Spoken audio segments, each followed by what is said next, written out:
நிறைவாழ்வு AG சபை வழங்கும் morning மன்னாவிற்கு உங்களை அன்போடு வரவேற்கிறோம். கர்த்தருடைய பரிசுத்த நாமம் மகிமைப்படுவதாக. இந்த நாளில் உங்களை சந்திப்பதிலே மிகுந்த சந்தோஷம். எனக்கு அன்பான தேவனுடைய பிள்ளைகள், இந்த உலகத்துல எனக்கு பாதுகாப்பே இல்லை, நான் உயிரோட இருப்பேனாங்கிறது எனக்கு சந்தேகமா இருக்குன்னு ரொம்ப வருத்தத்தோட கூட இருக்கீங்களா? இந்த வருஷத்துல கடைசி வரைக்கும் கர்த்தர் கொண்டு வந்திருக்கிறாரு. உங்களை அழகா பாதுகாத்து, அழகா ஆண்டவர் வழி நடத்தி, உங்களை போஷித்து, தப்புவித்து. எத்தனை பிரச்சனை வந்துச்சு இல்ல, எத்தனை பிரச்சனை வந்துச்சு.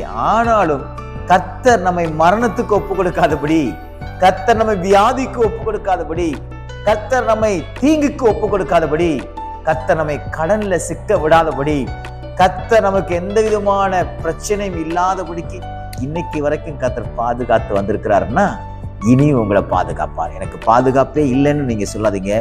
கர்த்தரே உங்களுக்கு பாதுகாப்பாக மாறுவார்.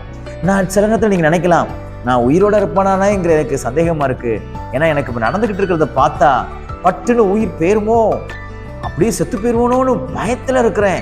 ஏன்னா எனக்கு அவ்வளவு இருதயத்துல வேதனை, அவ்வளவு கஷ்டத்தோட இருக்கிறேன்னு உங்க சரீரத்தில் இருக்கக்கூடிய வியாதியை குறிச்சோ, உங்க குடும்பத்தில் இருக்கக்கூடிய பிரச்சனையை குறிச்சோ, அல்லது ஒரு பர்சனலா இருக்கக்கூடிய நிறைய டிஸ்டர்பன்ஸ், ரொம்ப தேவையில்லாத காரியங்களை குறிச்சு ரொம்ப பயந்து கொண்டிருக்கீங்களா? கர்த்தர் சொல்றாரு, நான் உன்னை உயிரோடை வைப்பேன். உயிரோடை வைப்பேன் என்றால், உயிரோடு இருப்பதற்கு என்னென்ன நல்ல காரியங்கள் எல்லாம் செய்ய வேண்டுமோ அத்தனை காரியங்களையும் பரலோகத்தில் இருக்கிற தேவன் செய்வார்.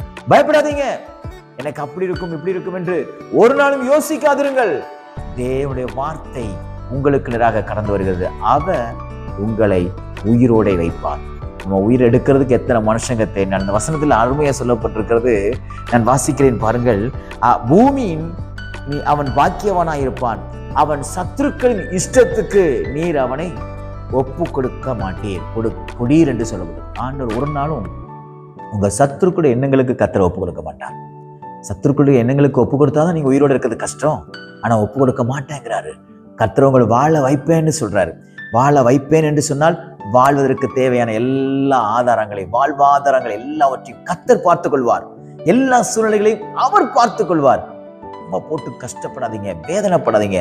இன்னைக்கு கர்த்தர் உங்க கூட பேசியிருக்காரு, நீ சாக மாட்டேன், நான் உன்னை மரணத்துக்கு ஒப்பு கொடுக்க மாட்டேன், எந்த சூழ்நிலையும் உன்னை அழிக்காது, எந்த பிரச்சனைகளும் உன்னை அழிக்காது, நான் உன்னை காப்பாற்றி உனக்குரிய எல்லா காரியங்களையும் செய்வேன் என்று கர்த்தர் சொல்கிறார். பிடித்துக் கொள்ளுங்கள்.